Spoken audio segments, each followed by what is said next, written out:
여기가 어디지? 하! 여기 어디야? 여기 어디야?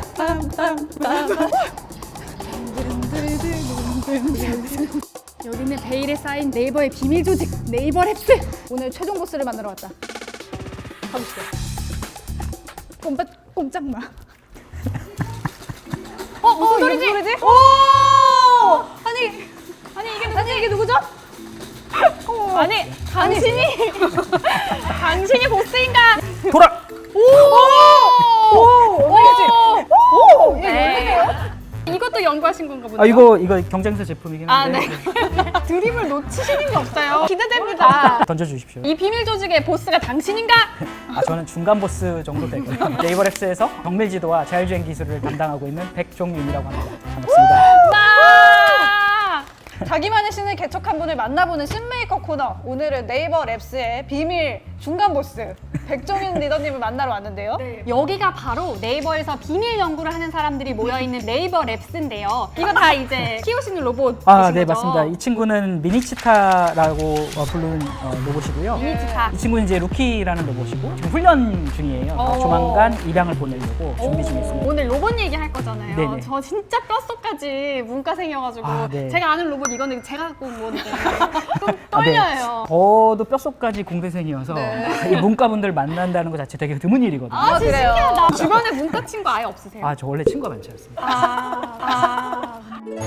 네이버 랩스는 한국과 유럽의 연구소에 정말 수많은 연구원분들이 일을 하고 계시다고 제가 들었거든요. 네. 근데 뭔가 비밀 그 조직 같은 느낌이 강해요. 맞아요. 무슨 연구를 하시는지 궁금해요. 저희는 이제 네이버의 그 미래를 준비하고 있는 조직이라고 보시면 될 것 같고요. 로봇, 자율주행, AR 기술과 같은 실생활에서 직접 체감할 수 있는 다양한 서비스들을 만들기 위해서 그 근간이 되는 기술을 연구하고 있습니다. 그리고 요즘 가장 핫한 키워드가 뭐냐? 메타버스거든요. 디지털 세계랑 현실 세계가 이어진다. 뭐 이런 거거든요. 로봇과 자율주행 쪽 연구를 하다 보면 실제 세상을 디지털화하고 로봇도 이제 디지털 세계에서 정보를 받아들이고 하게 되는데요. 네. 그 인터페이스를 하다 보니까 메타버스의 아주 중요한 기술인 디지털 트윈과 정밀 지도 기술을 개발하게 되었습니다.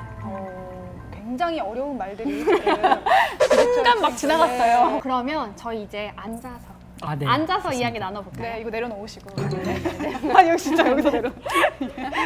바로 내려놓으시죠. 찐 넘버원 메타버스 세계를 설계하다. 정규진 괜찮으시죠? 네, 괜찮습니다. 네, 저희가 좀 텐션이 많이 좋아서. 네. 익히도록 알고 있습니다. 김효 리더님 함께. 네, 들으셨어요. 맞습니다. 네. 주의하라고. 물보라를 일으켜. 마음에 각오를 하고 가라고. 네. 교수님, 스타트. 어렵다거나 아니면 네네. 조금 멈춰달라라고 얘기할 때 저희가 요거를 네, 알겠습니다. 드리도록 하겠습니다. 네, 메타버스 얘기를 한번 해보죠. 여기는 메타버스의 최전선 네이버 랩스이기 때문에 엄청난 메타버스를 설계하셨다고 들었어요.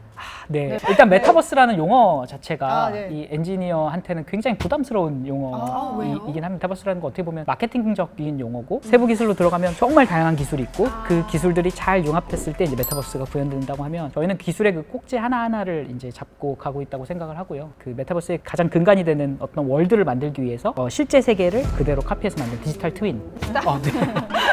네.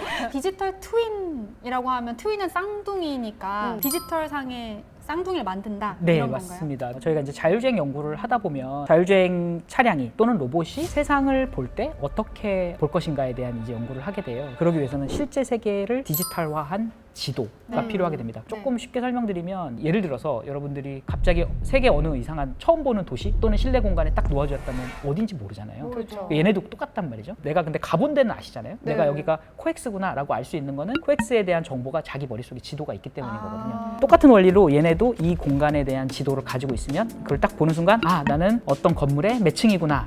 그리고 내 위치는 3,4구나. 이렇게 알 수 있는 거죠. 그래서 그렇게 지도를 활용하게 됩니다. 이 똑같은 구조로 실외로 나가게 되면은 자율주행차도 본인 위치를 그렇게 인식하고 목적지까지 가게 되는. 자율주행차라는 게 결국 인간이 운전하지 않아도 알아서 가는 거니까 맞습니다. 그 안에 머릿속에 이런 고정밀한 디지털 트윈 지도가 들어가 있으면 다 움직일 수 있다. 네, 이거 굉장히 중요하고 필요한 미래 기술이네요. 그래서 실제 세계를 디지털화하는 작업이다. 이게 이제 디지털 트윈이라고 생각하시면 될 것 같습니다. 그럼 얘네도 지금 다 이 공간에 이 지도가 이 머릿속에 다 있나요? 저희가 지금 있는 사무실 공간이나 네. 그리고 이제 저희가 다음 신사옥 지금 건물을 짓고 있는데요. 그곳에 디지털 지도를 만들어 놨고 그거를 기반으로 얘네가 위치를 인식해서 다양한 서비스들을 하려고 준비하고 있습니다. 실례지만 종현님 저기 머리는 네. 어디 있나요? 브레인리스 로봇이라고 오. 갖다 붙인 건데 사실 브레인 로봇의 뇌를 클라우드에다 올려서 클라우드에서 로봇의 지능 역할을 담당하고 통신만으로 뇌는 저기 있다. 네 뇌는 통신을 통해서 얘는 이제 수행만 하는. 이제 클라우드로 다 연동이 되려면은 클라우드도 참 빵빵해야 되겠네요. 맞습니다. 네. 클라우드에 이런 대용량 데이터를 처리할 수 있는 기술이 있어야 되고 클라우드에 수시로 이 위치 정보를 업데이트할 수 있는 그런 기술들이 올라가 있어야 돼요. 네. 근데 왜 아까 이렇게 백드립도 하고 네네네. 춤도 추던데 왜 그러는 거예요? 아, 트월킹 브레인리스지만. 하는 것 같은데? 트월킹 아니에요 지금. 이게 이제 노동자의 취향을 반영한 취향이 어머.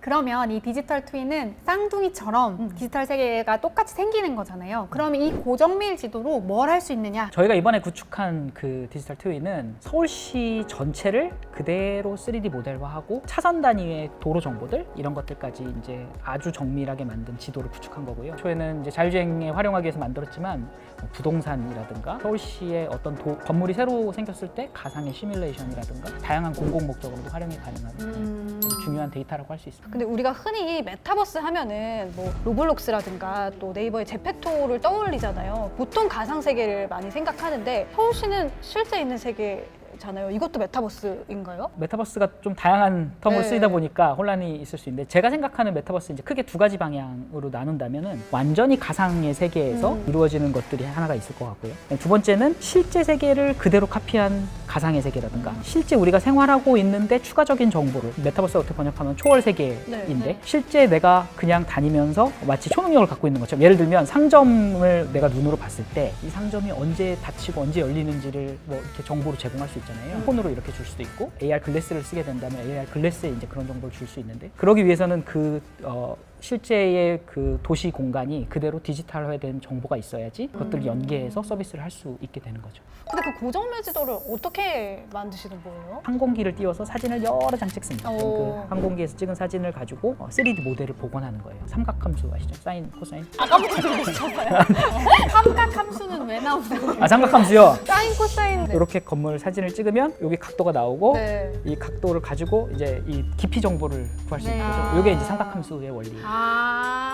각을 피타고라스. 재서 요 각을 훌륭한 수학자죠. 네. 네, 연관이 다 있습니다. 근데 서울이라는 도시가 얼마나 복잡하고 넓고 맞아요. 그걸 어떻게 옮기셨어요? 해요. 하나하나 한 땀 한 땀 이렇게 그리시는 거예요? 아닙니다. 이게 저희가 네. 이제 그래서 이 기술이 뛰어난 기술이라고 저희는 자부하고 있는데요. 여러 장의 사진을 찍으면 그 사진을 가지고 3D 모델을 복원하는 기술이 거의 자동화 프로세스로 되어 있고요. 저희의 이제 또 장점은 대용량 데이터들을 처리한다거나 할 때 이제 클라우드 기술이라던가 그다음에 이미지 인식 기술 이런 것들이 이제 네이버의 다양한 기술 그 인력들이 있기 때문에 네. 지금 네이버이기 때문에 사실 가능한 게 아닌가 이런 생각하고 있습니다. 역시 네이버의 비밀 중간 보스. 그러니까 국내에선 내가 짱이다. 제가는 아니고 이제 저희 팀 엔지니어들의 문제는 혼자서 뭘 할 수는 없어요. 그래서 팀이 하는 거고 저는 이제 그 팀을 리드하고 있는 상황입니다.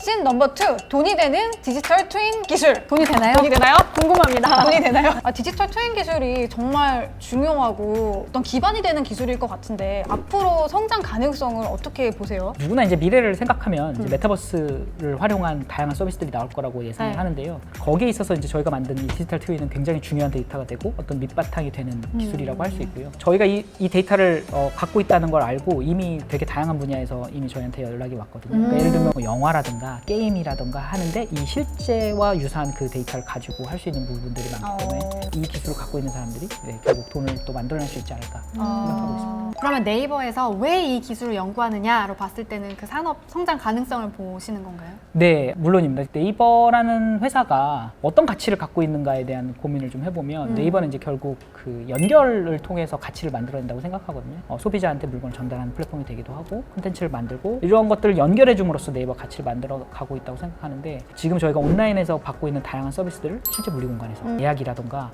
쿠폰이라든가 이런 것들도 실제 걸어다니면서 할 수 있는 이제 그런 기반이 되지 않을까.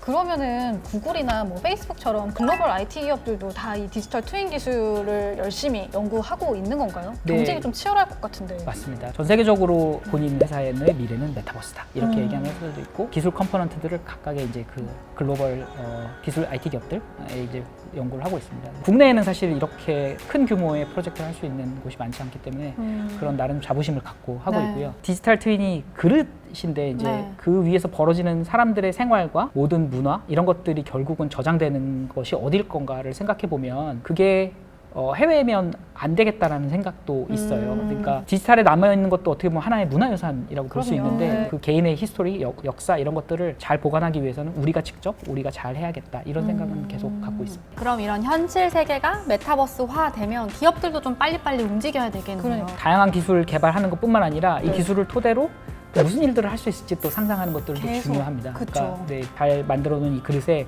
무엇을 담을지 결정하는 거는 또 서비스 영역이거든요. 그래서 그런 서비스에 대한 고민들도 많이 해야 되고 들통나는 거기 들어가면 뭘 할 수 있을까요? 나랑 똑같은 생각했다. 저는 네. 상상하면 거기에 문과는 뭘 할 수 있지? 막 이런 얘기 생각 여쭤보고 싶었거든요. 서비스를 기획하고 어떤 문화를 담을 것인가는 결국은 인문학적인 요소들이 굉장히 많이 필요하다고 생각하거든요. 문과생들 분들이 이제 요리사이시라면 저희는 뒤에서 이제 재료를 열심히 준비하고 있는 이제 그런 역할이기 때문에 실질적인 요리사 역할은 문과생분들이 하지 않을까? 혹시 이런 생각. 네이버랩스의 자리가 좀 네, 근데 면접 보셔야 돼요. 네, 자리는 있습니다. 네. 신 넘버 3 개발자는 어떤 미래를 꿈꾸나 이거 저 진짜 궁금했는데 종윤님은 서울대 기계공학과를 졸업하고 스탠포드대에서 공학 석사를 전공하셨는데요. 네이버에서 자율주행, 디지털 트윈 기술까지 하고 계시잖아요. 네네. 이런 미래 기술에 관심을 갖게 되신 계기. 어렸을 때부터 그냥 이렇게 뭔가 호기심이 좀 많은 편이었고요. 그다음에 뭔가를 만들고 손으로 뭐 핸즈온 익스피리언스 핸즈온 Hands-on hands-on, experience. you know, 네, 그래서 라디오 만들기, 고무동력기 이거 초등학교 때 많이 했거든요. 대학교 가서는 RC 항공기 동아리 이런 거 하면서 처음 봤어요. RC 동아리 하셨다는 분. 그래서 미래 기술에 어떻게 관심을? 그렇죠. 질문이 그거였죠. 내가 직접 만들어서 미래를 만들 수 있는 이런 것들에 관심을 갖게 됐어요. 이제 대표적인 게 저는 이제 자율주행이라고 생각하는데 너무 멀 미래도 아니고 너무 가까운 미래도 아니고 우리가 굉장히 잘 준비해서 만들면 근미래에 볼 수 있겠다라고 하는 연구 분야를 저는 선택을 했고요. 로봇 기술들을 활용한 다양한 서비스들 뭐 이런 것들에 대해 관심을 갖게 된 것 같아요. 진짜 기계를 만들다 끝판왕까지 가면은 이제 따님은 뭐라고 하나요? 저희 딸이요. 네. 저희 딸은 아빠가 이런 일을 하는 걸 알고 있어요. 알아요. 네. 뭔지 정확히 모르지만 스스로 가는 자동차를 만든다 이렇게 우와. 알고 있어서 그거 타고 언제 집에 오냐 뭐 이런 얘기를 하고 언제 자기가 탈 수 있냐 이런 얘기. 뭐라고 대답을? 얼버무립니다. 네. 언젠가 보겠지. 뭐. 되게 사장님처럼 저를 이렇게 언제 볼 수 있는 거냐. 사실은 네이버랩스의 끝판왕 보스는 이제 따님으로 밝혀져. 언제 보람을 느끼세요? 일하시면서? 내가 목적한 바대로 뭔가를 계획해서 만들었을 때 그게 생각한 대로 움직였을 때 그때 이제 되게 큰 보람을 느끼죠. 자율주행 연구하다 보면은 중간에 어려움들이 되게 많아요. 코딩을 했는데 코딩이 내가 생각하지 않은 방향으로 흘러가서 디버깅을 해야 된다. 디버깅 나왔다. 디버깅. 그러니까 예를 들면 네 다리로 가야 되는데 막 두 발이 떨고 있다던가. 뭐 예를 이런 들면 건가요? 그런 거죠. 이제 자율주행 차가 앞에 차가 있으면은 서야 되는데 저렴한 묘사다. 코드에 버그가 있다.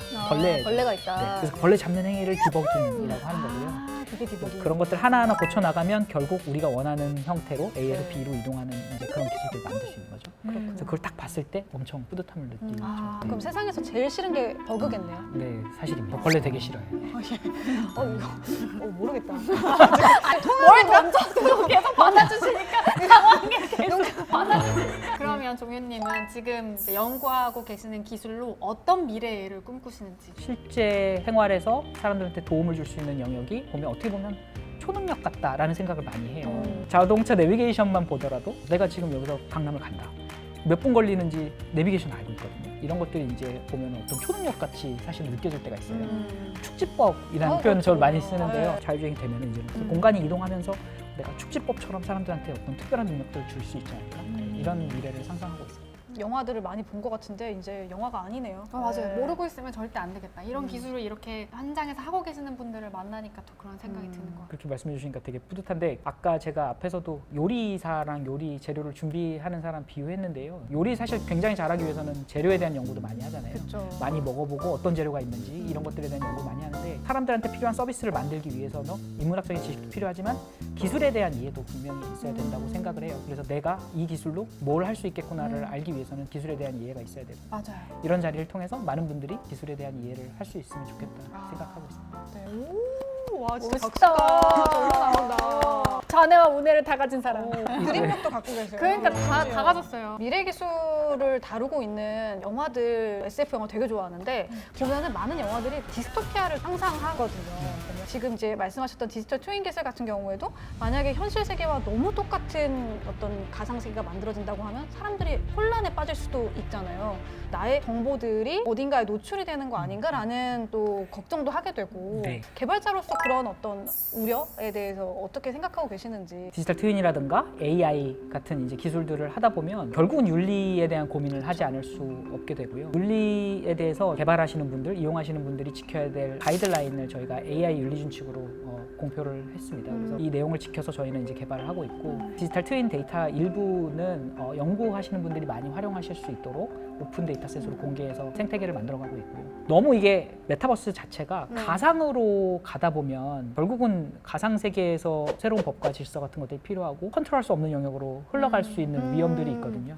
저희는 조금 더 이걸 현실 세계로 갖고 오려는 노력들을 하고 있다고 생각하고 현실 세계에서 다양한 서비스들을 할 수 있게 방향을 잡고 준비하고 있습니다. 조규님이 생각하는 조규님의 넥스트 심은 기술 컴포넌트들을 잘 준비해 나가는 게 이제 저희 역할이라면 이 기술 컴포넌트를 갖고 서비스까지 이어지는 모습을 그려보고 있습니다. 다양한 플레이어들이 저희가 만든 기술 플랫폼 위에 올라가서 다양한 서비스들을 하는 모습을 보고 싶습니다. 종현님 오늘 인터뷰 어떠셨는지 궁금해요. 너무 즐거운 시간이었고요.